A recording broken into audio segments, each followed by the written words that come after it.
मन में भोले के आस। हर कदम पर नाम जपब पूरा होई हर अरदास। सावन के महीना पावन लागे, भक्ति में डूबल संसार। भोले बाबा कृपा बरसावे, भर दे सबके भंडार। भोले बाबा के नगरी चल सो सजनवा, कांवर उठा के बोल बम बम बम रे। गंगा जल लेके देवघर चली, हर हर हर महादेव गूंजे घर घर घर घर रे।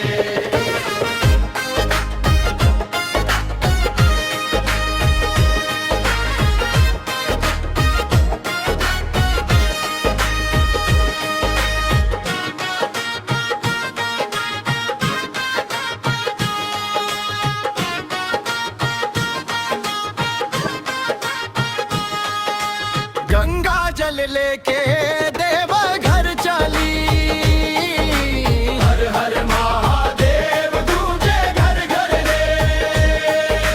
गंगा जल लेके देवघर चली, हर हर महादेव गूंजे घर घर रे।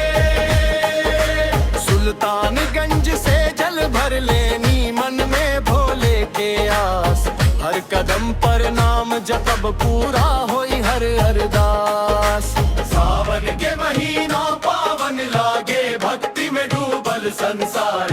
भोले बाबा कृपा बरसावे, भर दे सबके भंडार।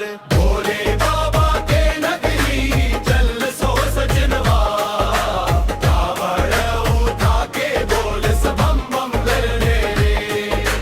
गंगा जल लेके देवघर चली, हर हर हर में देव गूंजे घर घर घर घर रे।